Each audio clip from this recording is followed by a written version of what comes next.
Hello and welcome to my channel Chandan the travel blogger.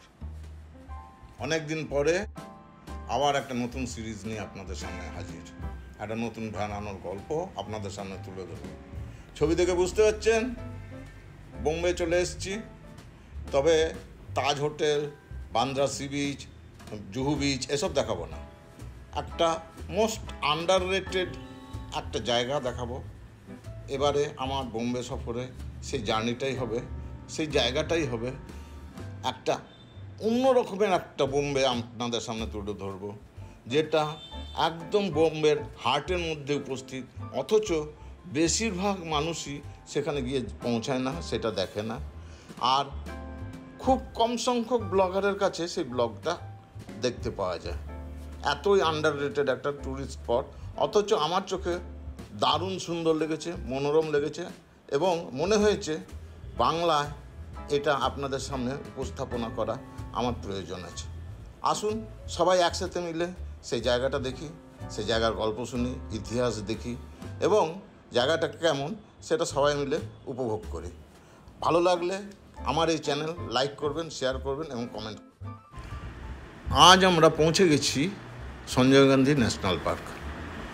সেই Sanjay Gandhi national পার্কের মধ্যেই রয়েছে কানহারি কেভস। আর এই জায়গাটা বড়িভ্যালি স্টেশনের খুব সামনে।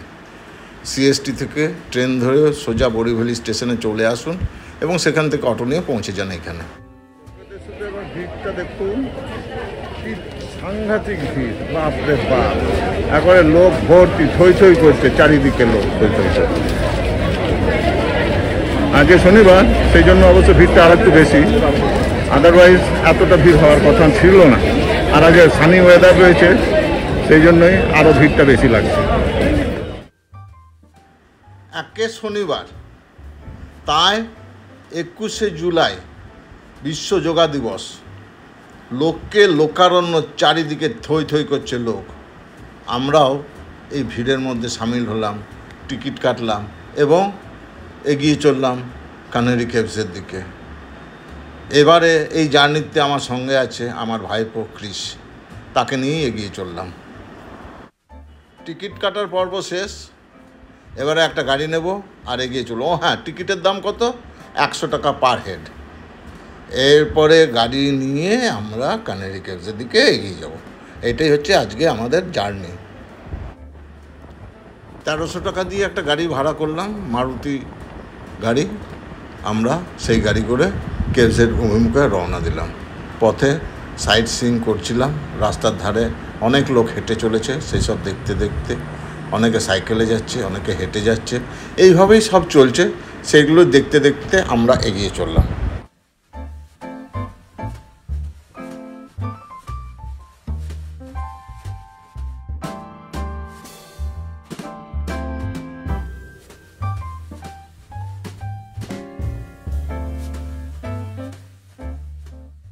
পথের মাঝখানে একটা নদীর স্রোতের মতো লাগলো, একটু দাঁড়ালাম দেখার জন্য।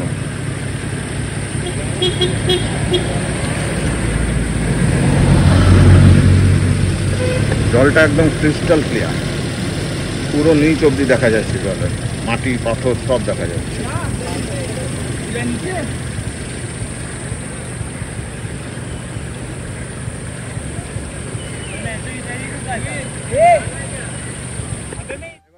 আমার সফর সঙ্গী আমার ভাইপো ক্রিস আছে আমার সাথে। হ্যাঁ, ক্রিসকে নিয়ে আমি এবারে বেরিয়েছি ঘুরতে।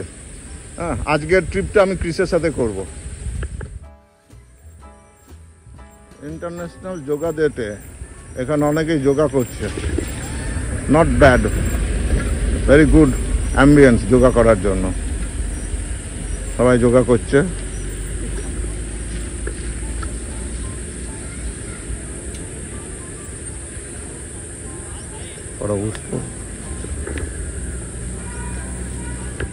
এখান থেকে আমরা লেবু জল খেয়ে উঠতে শুরু করব। হ্যাঁ, আদা জল খেয়ে সবাই হচ্ছে, আমরা লেবু জল খেয়ে উঠবো। এই ভাইয়ের দোকান থেকে আমরা লেবু জল খাচ্ছি, গ্লাস প্রতি 20 টাকা করে। ঠিক আছে, আমরা যে গাড়ি নিয়ে এসেছি সে গাড়ির ভাড়া 1300 টাকা। ফুল গাড়ি বুক করে আমরা এসেছি। এবং এবারে এরপরে যেটা করব সেটা একটু দেখে নিন, ভালো লাগবে। এই সিঁড়ি চলে যাচ্ছে, নেভার এন্ডিং মনে হচ্ছে। ফির ভি হাম যাব, চলো। আছে, সিঁড়িও আছে, সব আছে, ব্যবস্থাপনা খারাপ না, ভালো। অনেকটাই উঠতে হবে, উঠে যাচ্ছি, চলো।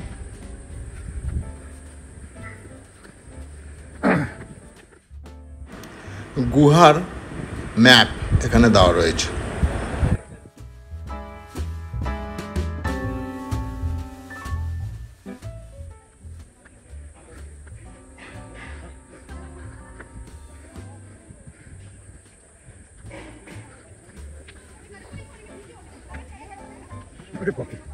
তুই পুরো একটা এত উঁচুটা হলো কি করে?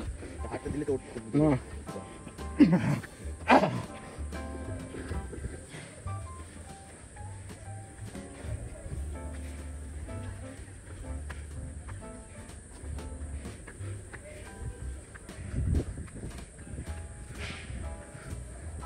Cave number 1।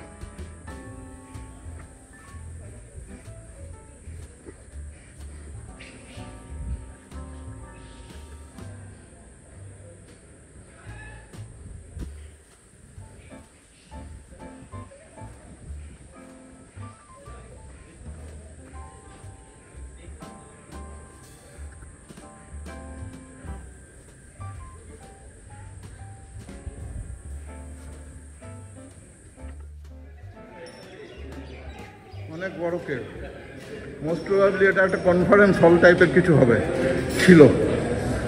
এখানে একটা স্তূপা আছে, দেখতে পাচ্ছেন, এখানে একটা স্তূপা আছে। হ্যাঁ,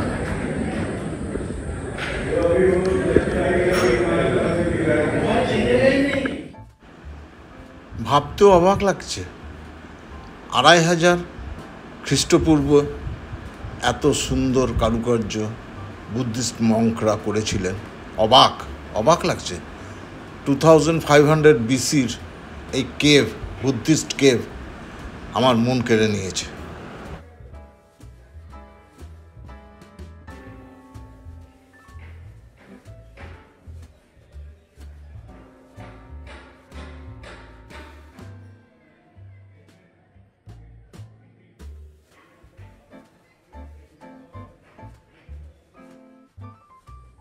এদিকে স্তম্ভটা দেখুন কত বড়।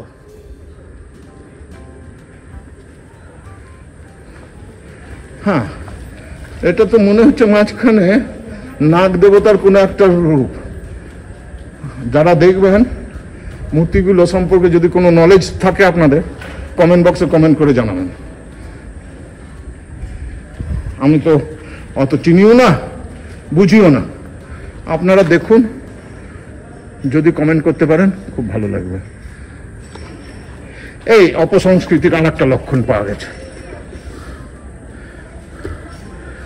এত সুন্দর একটা জায়গায় নিজের নামটি না খোদাই করলেই কি চলছিল না বাবা? হ্যাঁ,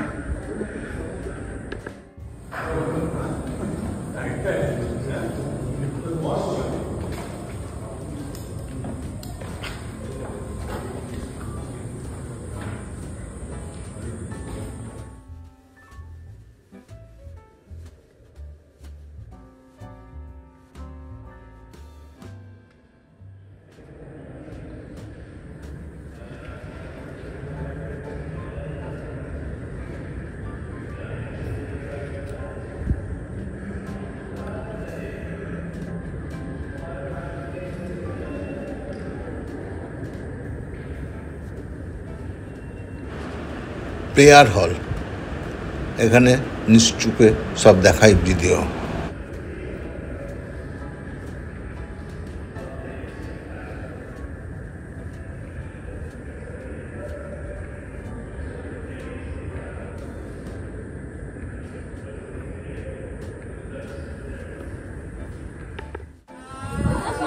একতলা ঘোরা সারা, এবারে চলুন দোতলা সেকেন্ড স্টেয়ার উঠি।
আপেবল টাস্ক, এই বয়সে কি আর পারা যায়?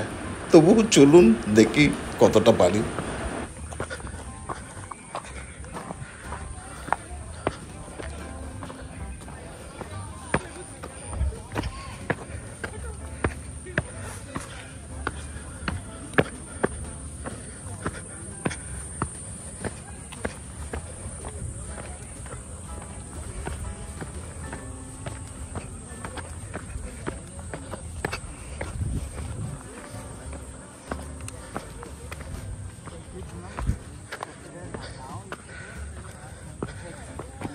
नाव तो पहले ही चला गया, अब नेवर था।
এবার ঘরে ফেরার পালা।